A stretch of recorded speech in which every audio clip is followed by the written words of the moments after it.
रामायण। मैं काल हूं। लंका पर विजय के पश्चात पवन कुमार हनुमान अशोक वाटिका में पहुंचे और उन्होंने देवी सीता से श्री राम के पास चलने का निवेदन किया।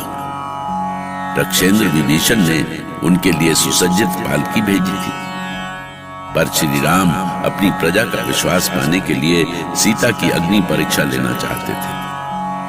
और जब अग्निदेव ने सीता की पवित्रता प्रमाणित करते हुए श्री राम से उन्हें अपनाने का निवेदन किया, तो श्री राम ने सीता को हृदय से लगाया और फिर सबने अयोध्या के लिए प्रस्थान किया। मार्ग में उन्होंने सीता को उन समस्त स्थानों के दर्शन कराए जहां से होते हुए वो लंका पहुंचे थे। रामेश्वरम में भगवान शिव के दर्शन के बाद उन्होंने किष्किंधा के लिए प्रस्थान किया। पर दूसरी ओर लंकापति रावण की मृत्यु से आहत राक्षसों का एक दल श्री राम से बदला लेने के लिए अयोध्या पहुंचा और अपनी माया से गुरु वशिष्ठ के शिष्य और देव ऋषि नारद के रूप में अयोध्या कुमार भरत से भेंट की। क्षमा करें कुमार भरत, पर हम सब के लिए एक अति दुखद सूचना है। कैसी सूचना? क्या कुलगुरु वशिष्ठ ने कोई सूचना दी है? हाँ कुमार, उन्हीं के आदेश से मैं आपके पास आया हूं। तो कहो, क्या सूचना है? क्या कोई अनहोनी हुई है? हाँ महाराज, बहुत बड़ी अनहोनी। समझ में नहीं आता है कि कैसे कहूं।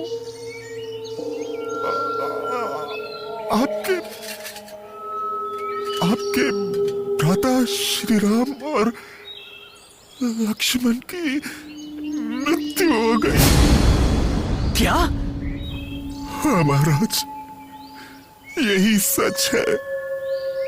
दुखों के बोझ से टूटी हुई देवी सीता अकेली ही अयोध्या आ रही है। नहीं, कभी नहीं। मैं नहीं मान सकता। ये सूचना झूठी है। ये सच है कुमार। गुरुदेव वशिष्ठ का सारा आश्रम इसी शोक में डूबा हुआ है। नहीं नहीं, भ्रमित मत करो। मैं अभी गुरुदेव के पास जाता हूं। उन्हें किसी दुष्ट ने छलने का प्रयास किया है। नहीं महाराज, आप इस समय गुरुदेव के पास ना जाएं। वो और भी दुखी होंगे। नहीं, कहां है वो? मुझे तुम पर विश्वास नहीं हो रहा। ऐसी अनहोनी पर किसे विश्वास होगा कुमार? किंतु सच तो सच ही होता है। नारायण नारायण, गुरुदेव वशिष्ठ का शिष्य सच कह रहा है कुमार। श्री राम अब इस संसार में नहीं रहे। देवर्षि, ये आप क्या कह रहे हैं? क्या यही सुनने के लिए मैं इतने वर्षों से भैया राम की प्रतीक्षा करता रहा? 14 वर्षों तक तपस्या करता रहा, यही सुनने के लिए? भैया मुझसे ऐसा छल कैसे कर सकते हैं? मुझे छोड़कर कैसे जा सकते हैं वो? विधि के विधान को कोई कैसे समझ सकता है कुमार? हम सोचते कुछ हैं और होता कुछ और है। नारायण नारायण। अब मुझे ही देखिए, मैं देवाधिदेव महादेव के दर्शन करने गया था, पर उनके आदेश से मुझे आपके पास आना पड़ा। इस घटना से पूरा देवलोक दुख में डूब गया है।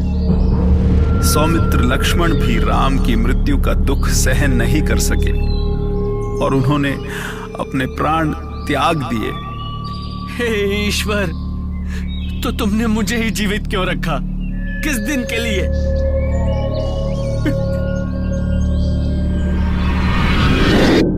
अधीर न हो राजमाता, कुमार भरत स्वयं घटना का पता लगाने गए हैं।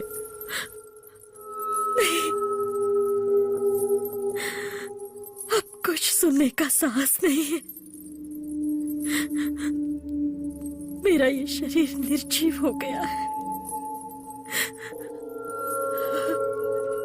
राम और लक्ष्मण के साथ ही मेरे जीवन का भी अंत हो गया।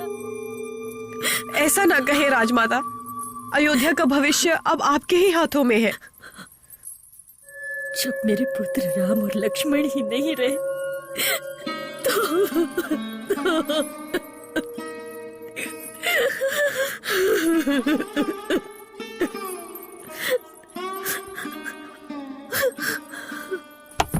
राजमाता, राजमाता, राजमाता कौशल्या, आंखें खोलिए। बाहर देवी सीता पहुंच चुकी है। वो कह रही है कि वो महल में नहीं आ सकती। वो बहुत दुखी है राजमाता, उन्हें आपकी आवश्यकता है। पता नहीं बेटी सीता के भाग्य में क्या लिखा है। मैं कैसे समझाऊं उसे, क्या कहूं, कैसे धीरज बंधाऊं।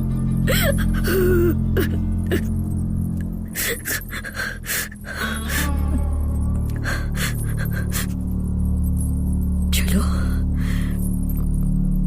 मैं स्वयं उसके पास चलती हूँ।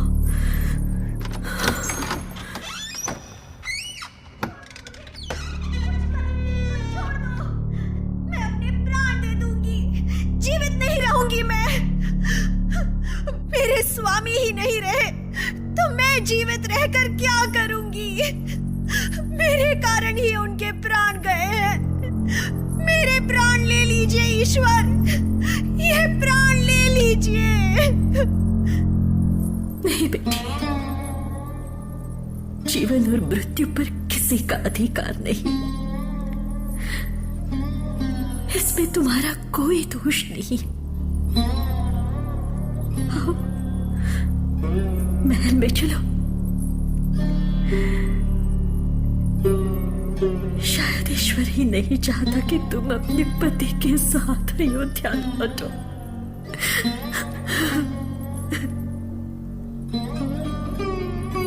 कौन सा मुंह लेकर महल में आऊं मां, जिस महल में मैंने हर एक पल अपने पति के साथ बिताया, उसी महल में मैं उनके बिना कैसे रह सकती हूँ?